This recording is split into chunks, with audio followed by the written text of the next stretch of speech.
Can a loving and well-adjusted dog help a grown man heal his abusive childhood?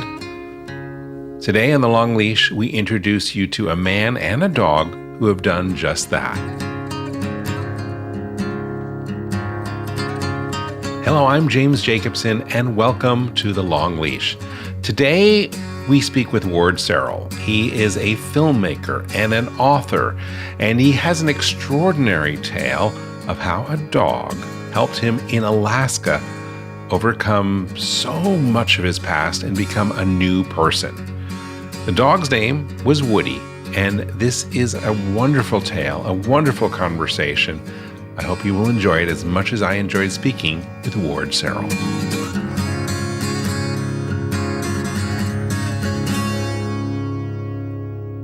Ward Serrill, thank you so much for being with us today. Jim, it's terrific. What an honor to be here with you and the world of the dog casts that you do around the world. Well, I love it. I think both of us have been very much impacted in our lives, in our creative work, by the role of a dog. Completely. To the extent that you wrote a book recently about Woody, who was your muse. Tell us a little bit about that. Yeah, you bet. Well, Woody was a yellow Labrador.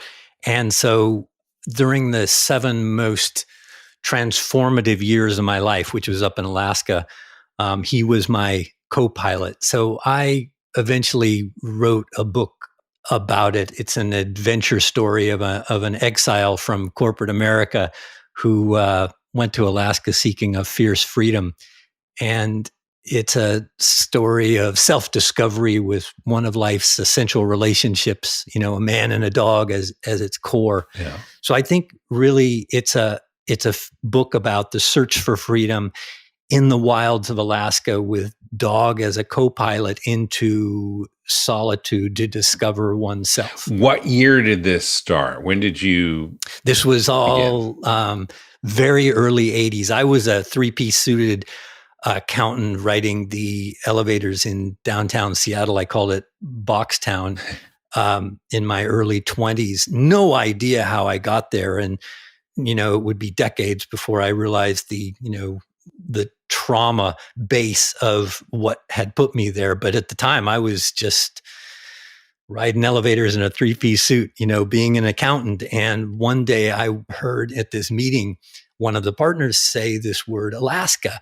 And something moved in me. I remember just raising the partner was talking about these native village corporations up in these remote towns in Alaska. Mm-hmm. And I raised my hand and said, I'll take every one of those. And so there I was with my audit bags on the back deck of the Alaska State Ferry going up to So were you working for a CPA firm, like a big CPA firm that got clients everywhere, including Alaska? That's right. Yeah. It was back in the I think there's now the big 4, they call them. Back then, there was the big 8, accounting firms. So it was one of those, right? And so had these clients up in Alaska. And so there I was going up to these remote villages. With, as you say, the audit bag or those big bags. Absolutely. So just to even get to one of those big 8 firms, you would have been selected and groomed in college, and there was a competitive process and go through the training and all of that, right? In order to get that CPA. Yeah. You that's right. You have business school, and then it's kind of pretty competitive to get into those things, right. And you have to pass the CPA exam and all that business. So, it's kind of a slot car track kind of a approach. Well, was that a natural place? I mean, I understand now, clearly you look at it and say, wow, that was a different thing. But at that point, was it pretty congruent? Were you, did you go to high school and college and like know that I'm on the track to go work in finance, accounting? It's congruent in the sense of being in a fractured state of existence. I'll say, and less abstractly, I was following the line of where my culture was leading me, and I was making choices along the way, but I certainly could not have told you at the time what I was doing in a suit, really, other than, it's a good opportunities or this or that. But it was as foreign to me as it could be to, take a wolf out of the wilds and say, be a dog. So it was a pretty strange thing to do that. Yeah. What did people in your family and your friends say when you decided to go off to Alaska? Well, it sounded like a great adventure. And again, early 20s, you can, launch out on just about anything. So, most of my friends were around that age. The other thing is I just left, and I wasn't that interested in being understood at the time. So it was a taken off and time to, step out of my culture and the force field of my family that had brought me to that point.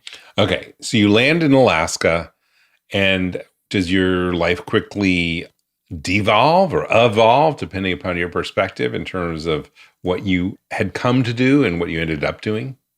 So I wake up in Alaska with $850 into my name in the berth of a sailboat, bouncing away in Bar Harbor in Ketchikan, Alaska. And that's where I decided to make my stand. And in the crook of my arm was when I woke up in the frozen berth of the sailboat one morning was this, 12-week-old yellow Labrador puppy that I named Woody after Woody Guthrie.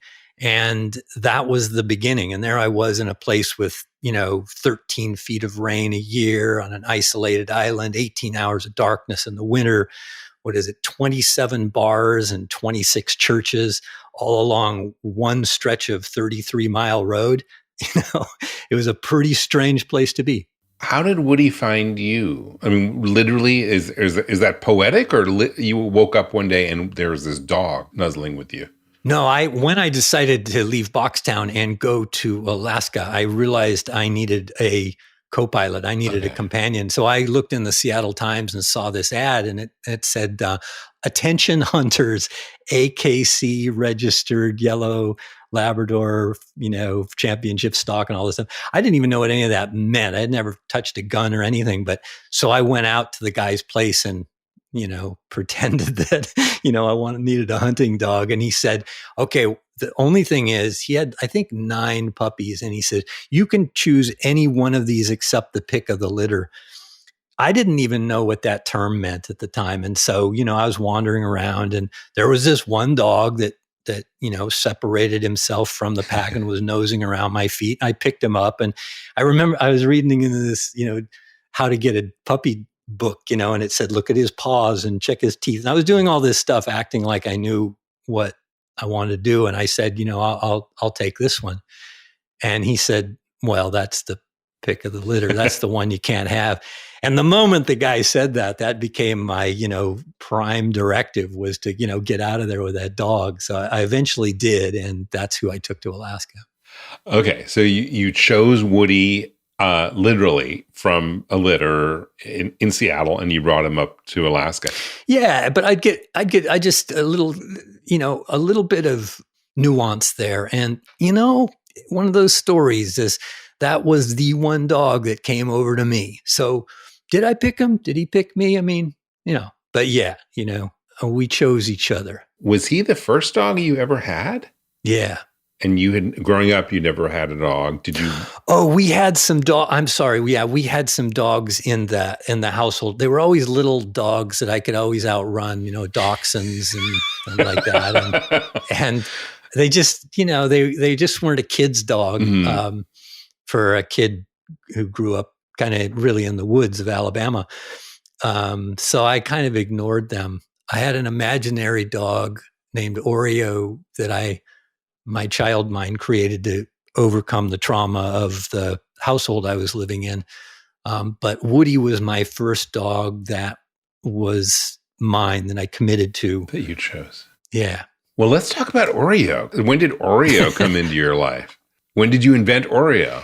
So I was right around age 6 and 7. And so I was living in Huntsville, Alabama. And really my origins were on both sides. I'll just speak about it directly. The kind of primal woundings that I came in on is my mother tried to commit suicide when I was in the womb, when she was birthing me and wanting to birth me, not wanting to birth me. And then after birth, I wasn't touched as an infant. She couldn't express physical love. And so I was, on one side, grew up as a creature without human touch. Secondly, my father was an alcoholic. And so as a child, you kind of think this is how it is, and you adjust to it. So anyway, I was smoking cigarettes at age 6, 7. I was climbing out on my back roof of my house in Alabama, and I'd sit there and the fireflies would come out, and that would be the signal to me when my companion would come. And he would come all reliably black and white and with wings. And it was this dog, imaginary dog, named Oreo. And his thing was he was going to take me away from all this. And so I would climb on his back and fly out through the woods, and so that was Oreo. And that's where that was okay. So Oreo, so you had the dachshunds, you had Oreo, who was your imaginary black and white dog with wings. Yeah, therapy and then dog. There you are in your mid-20s, I guess, when you went up to early 20s. I'd say early, early 20s. You select this dog, name it after Woody Guthrie. You find yourself in Alaska. But what was the thing? You said you knew you needed a co-pilot. So it seems to me that there's this impulse that has been driving you for a while, without getting into being a psychologist, that you kind of understood that a dog was going to be a guiding force for you. Absolutely, because the mission was not to just go to Alaska, but was to explore solitude. I wanted to get away from my culture and society. So I started looking for places way out of town and found an abandoned cabin 13 miles out of town, without insulation, running water, outhouse out back, on the water. And, I thought that was, I thought it was a palace, not realizing that there'd be wind chill of 25 below in the winters, and that I'd have to use an ice scraper to scrape the ice off on the inside. But it was really clear to me I couldn't do that. I didn't have the courage to do that without a dog. And that's the main thing. I think that's his first thing he gave me, was in terms of the long healing journey of being with him, was he gave me courage to go out to do it. Now, did you get the sense that as a puppy, he knew his responsibility to sort of be a therapist for you? Yeah, it's pretty fascinating about that. I don't know, other than he was the first completely unneurotic creature I had ever encountered in my life. And he was raised with care, and, he had his litter mates and the whole thing, and just absolutely free of artifice, and had that bloodline of Labrador retriever who was basically allowed to grow up in Alaska. And he became this beacon of healthy creaturehood. And I think that I started to see in him, he started to mirror that to me. And I think that's when I started to consider what this mirror was. And to me, it was, wow, that's a healthy creature over there. And I started to watch how he's responding to the world and exploring the world, and with this confidence, and realized I'm not there. There's things in me that are not over there. And what are those things? And so that began, in the journey to solitude. It begins as an outward facing journey. Mm-hmm.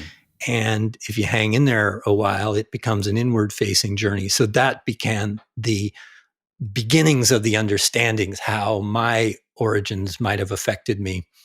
It seems that there was this guiding force throughout your life, from the days of Oreo to the days of getting Woody, that you knew in your soul that a dog will help be my guidepost. And then you started to observe these things in Woody in terms of, following a natural path. Was this something that you would sit and deeply think about and appreciate at the moment, or is this something that you kind of got to appreciate in retrospect?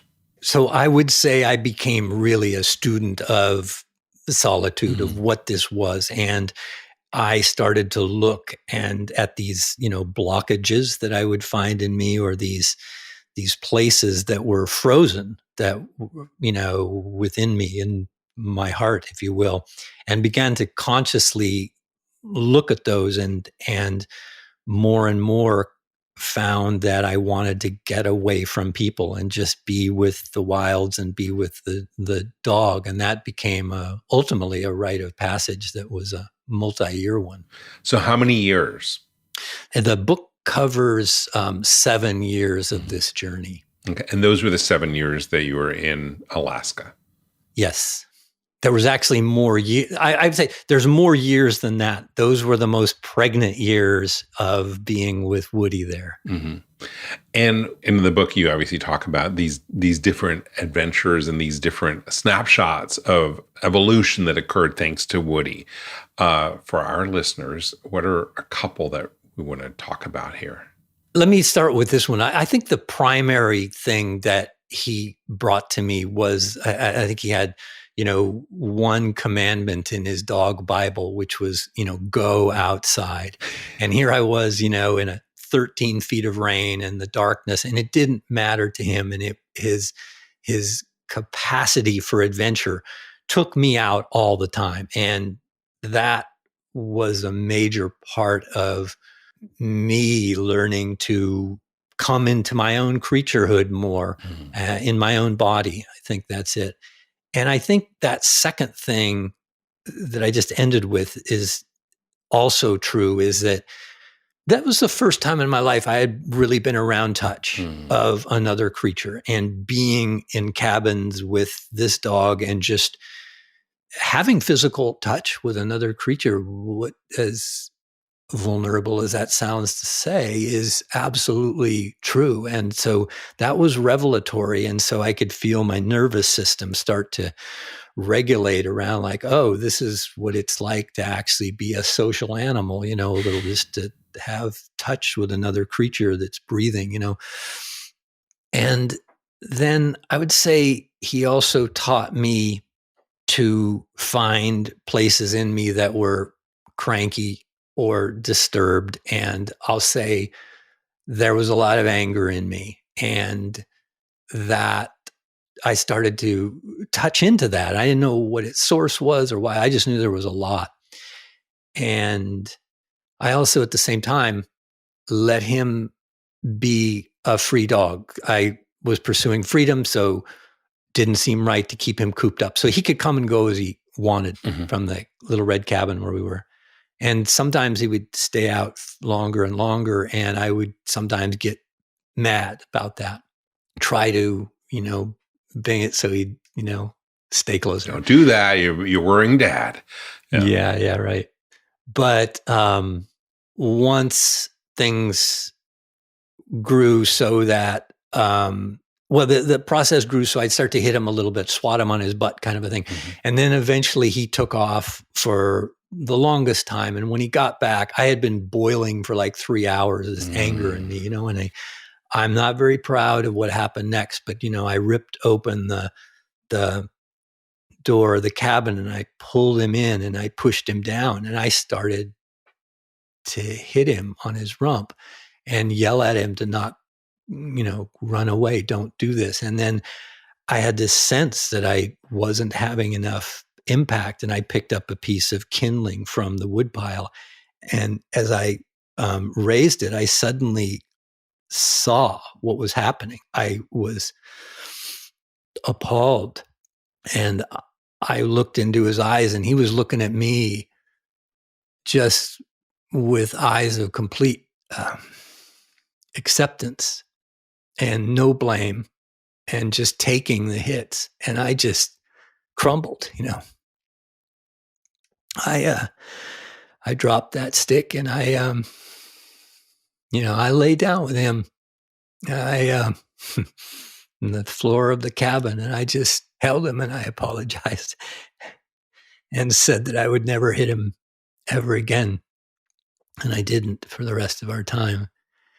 And that was a moment when I came face to face with that anger, and wasn't mine. That had been my dad's, that had been put into me. And that's who, because of Woody being with me, I was able to get in touch with that and start to be able to exercise or separate myself from that difficult emotion, and put some context around it and learn some skills about how to manage it, really, which took years. But he was that, Taoist accepting presence that allowed me to explore the depths of healing wherever it took me.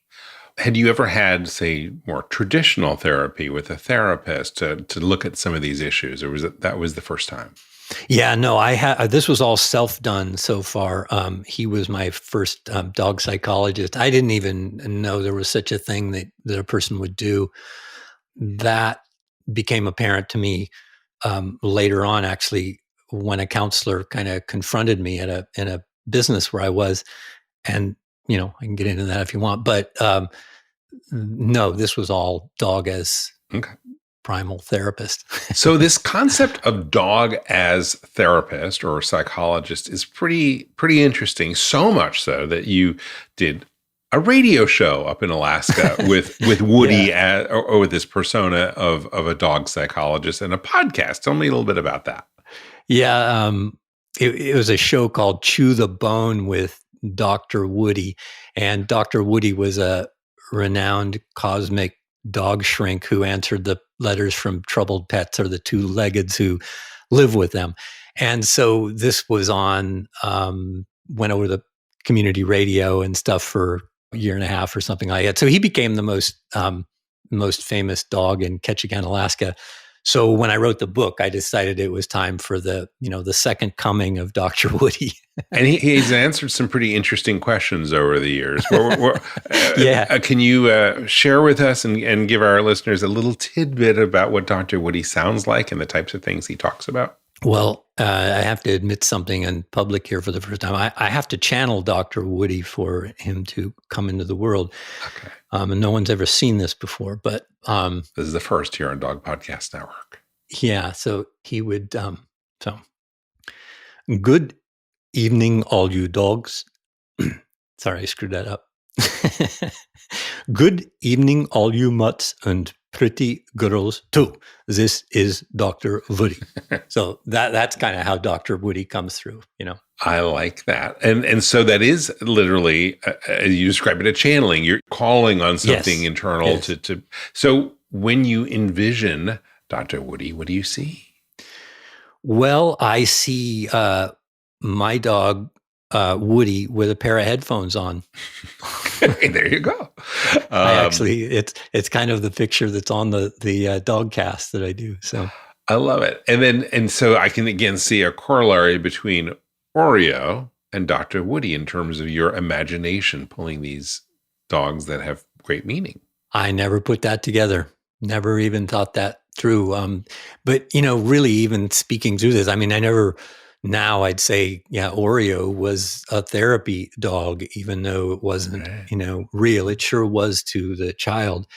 And so I guess, the other part of the story is I'm transitioning from being an accountant into being an artist. I'm trying out public radio and theater and writing and filmmaking and all these stuff. So I guess I went into the fun of creativity and took this whole idea of what dogs have to teach us into Dr. Woody.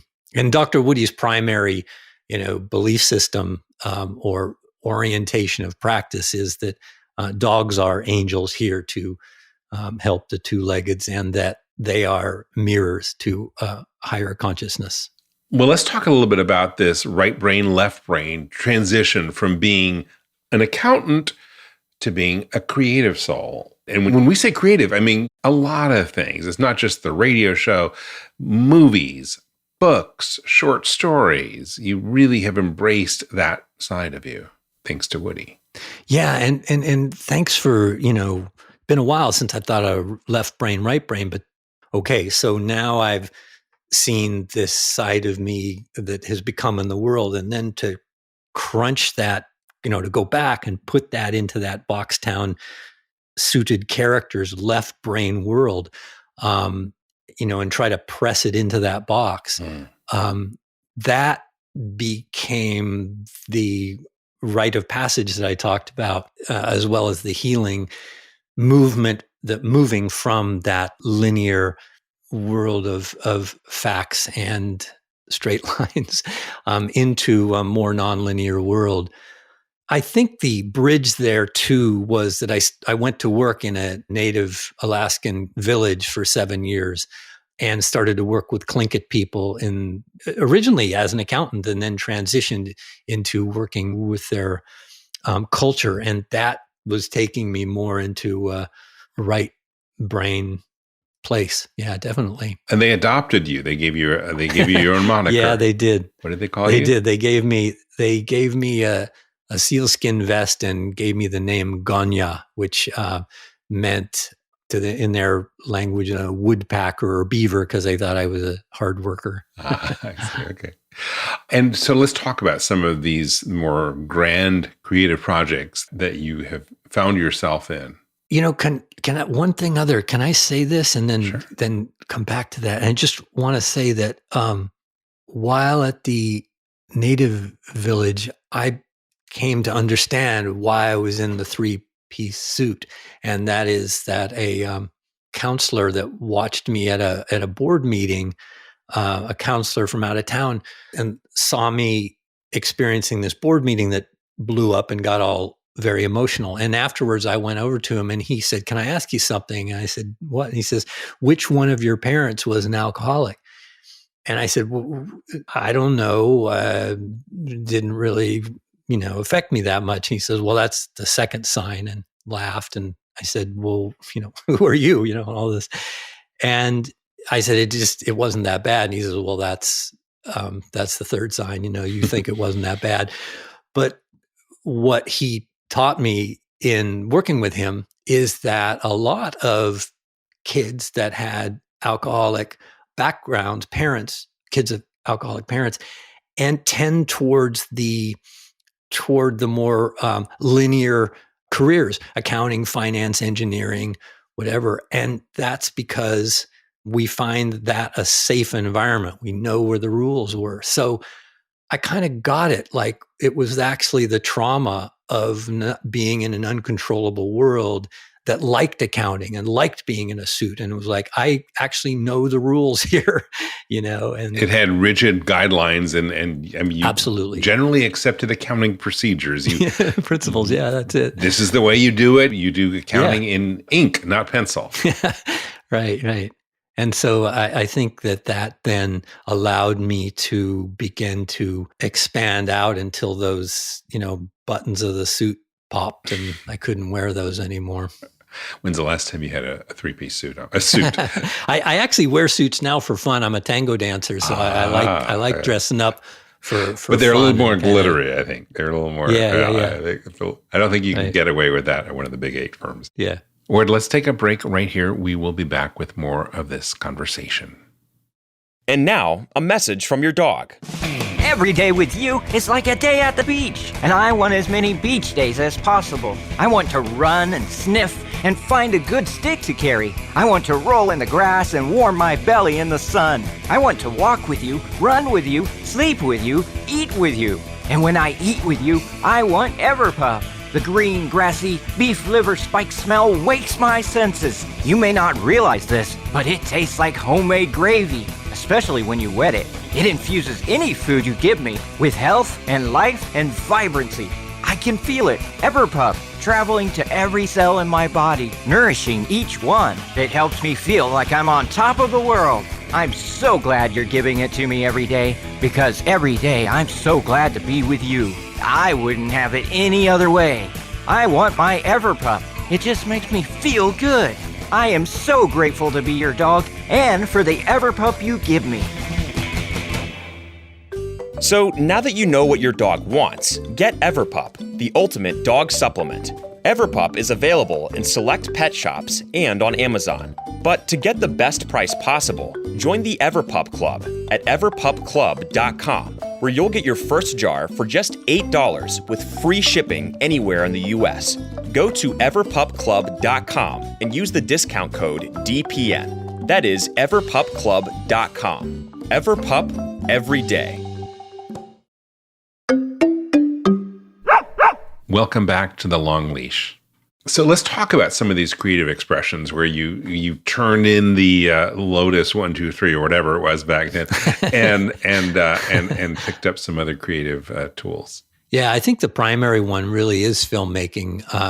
And my first film was called The Heart of the Game, and that ended up it was really a group of kick-ass high school basketball players in Seattle, but ended up Miramax picked it up at the Toronto Film Festival, and it just blew up my life in a good way. And so that gave me the capacity to just be a filmmaker. And so since then, I'm on my fourth long feature now that we're doing, and there's been about 90 shorts along the way too. That's been the principal craft, that's floated me to this point. And you worked with Paul Allen's Vulcan? Yeah, Ventures. we did 50 films for Paul Allen, really for education reform. They were educational films for high school and middle school teachers.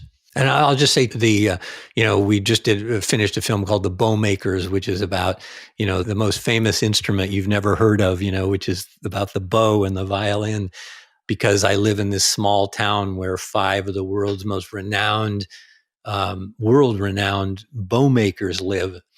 And so that's a film about that, and anyway, I won't go into each one. So in addition to filmmaking, what are some of the other creative expressions that you have found thanks to Woody? Back to radio, community radio is something that I think is one of the greatest forms of democracy that still is around. So I love radio. I do a music show called Word Songs, which is good lyrics, no matter the style. I'm a dance teacher. I teach a form called Soul Motion, which is about mindful movement. And then writing has been revelatory. And this is my first book. And I'm just fascinated with the difference between how a book is received in the world versus a movie, because a movie is a collective experience where it's my images and sounds up on the screen, and the audience is having a collective experience. But this book goes out and everyone is their own independent, like, movie house in their head, and so I hear back from a few people here, a few people there, and it's just trickling out around the world. And it's just intriguing how different parts of the book are touching people. Do you prefer one medium to another? No, I mean, the most satisfying is filmmaking. There's nothing like being in a theater and being in the back of the theater and having that on the big screen and just feeling that kind of entrainment where an audience is hooked in and taking the story that I'm trying to tell. That's pretty good. And when you released the book, or I guess it was a film, it took you on an international tour to, among other places, Thailand, where you met the person you ended up marrying. Yeah, Sophie. Yeah, that was true. Went over to Thailand telling people before I went that I'm going to go over and find myself a wife, just joking, but that's what happened. Very powerful. And it's because of her. I have a yellow lab in our house now, named Dolly, who's Sophie went to see, and I went to see this film called Tracks, which is a story of a woman in Australia that walked across the country solo with her dog, and Sophie didn't have dogs growing up. And so she saw an example of what it's like for a woman to be with a dog. And she came home and says, we're going to get a dog. And she, went on the internet and said, here's our dog. And it was Dolly. So that's how that came to be. Wow. So I'm assuming since Woody was named after Woody Guthrie, does that mean Dolly is named after Dolly Parton? You got it. Okay. All our animals were named after women musicians. We had a cat named Mavis Staples, and we had 4 chickens that were named after, there was Emmy Lou Harris and Bonnie Raitt and Ella Fitzgerald, and then a skinny white one we called Patti Smith. Since then, we've got a 4 black chickens, and they're Gladys Knight and the Pips because I can't keep them apart. Well, I imagine with all these famous female musicians around you, it's tough. It's tough, Ward. Yeah, it is. Yeah, I feel pretty diminished.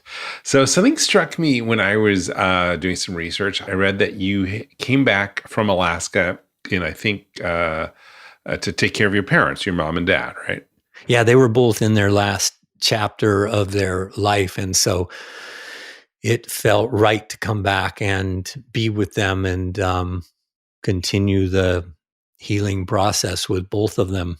And that was really essential for me to be with them during that last chapter for both of them. And you say on your website that you shepherd them home, and P.S., death is not the end. Yeah. I think, that's true. Anyone who's loved has discovered, and through the loss of that love, that something continues on, and something continues on, that the love continues on, even though the form is gone. You're a deep thinker, Ward. I don't know. This is what, too many winters in, 13 feet of rain in Alaska will do for you, With a dog, what is next for you? Well, 2 films that I'm working on now, a documentary, and I'm about to make my first fictional film that we're going to film next spring, if we can, next late spring. Are these big budget productions or? No, well, documentary is not. I'm usually in kind of the $500,000 range on the doc side, and the fictional film, which is a short, it's definitely not big budget. It's small budget, and I'm not known as a director that can direct actors, but I think I'm gonna take to it like a duck takes to water, because I did used to act in the theater. I've studied directing and acting, and I'm ready to try a new form of the medium. So how do dogs continue, or I'm not even going to presume that. Does Dolly Parton, is she your muse now? I would say not a muse. I would say, again, the thing that's consistent is, dog is mirror. And what is she mirror to me? She's the most sensitive creature I've ever been around. And she has taught me and is teaching me how sensitive a creature might be to sounds, to what's going on around her and around me. And, if just the slightest bit of crossness is in my voice, she'll dip her head down and look away, and I'll have to go, sometimes say I'm sorry to her and stuff. And just that part of, having such a sensitive dog has been really valuable to me to learn how to be a more sensitive human. And I think last on that is that she's also taught me how deep trauma is in the body and how long it takes to heal, because she was abandoned and abused for the first 6 months of her existence, and so never got socialized and never had a kind moment. So even now, after being with her for 7 years, I'll touch her, and if she's not aware I'm there, her whole body jumps, and it's taken years and years of touch and me, calming her central nervous system down. So I guess it's pretty amazing path, isn't it? When I think about it now, that Woody was this lens through, or vehicle through which I learned to touch other creatures, and that healed me eventually, his presence. And here I am helping to heal Dolly through the presence of touch, The cycle of life, and dogs are constantly giving and taking, and you're a part of that process. Ward Serrill, thank you so much for being with us today. I really appreciate it. Jim, it's been a real kick, and thanks so much. Keep up the wonderful dog work. As dog lovers, we know it is true. They can heal us. They can help us. They can help us grow in extraordinary ways, as Woody demonstrated. What has your dog done for you? How have you been a better person as a result of your relationship with your dog? We would love to hear. Just drop us a note. You can get in contact with us on our website at longleashshow.com. longleashshow.com. Just get in touch and let us know how a dog has helped you, and perhaps you could be on a future episode of The Long Leash. Well, that is it for today. I'm James Jacobson. I want to thank you for listening. And on behalf of everyone here at Dog Podcast Network, I'd like to wish you and your dog a very warm aloha.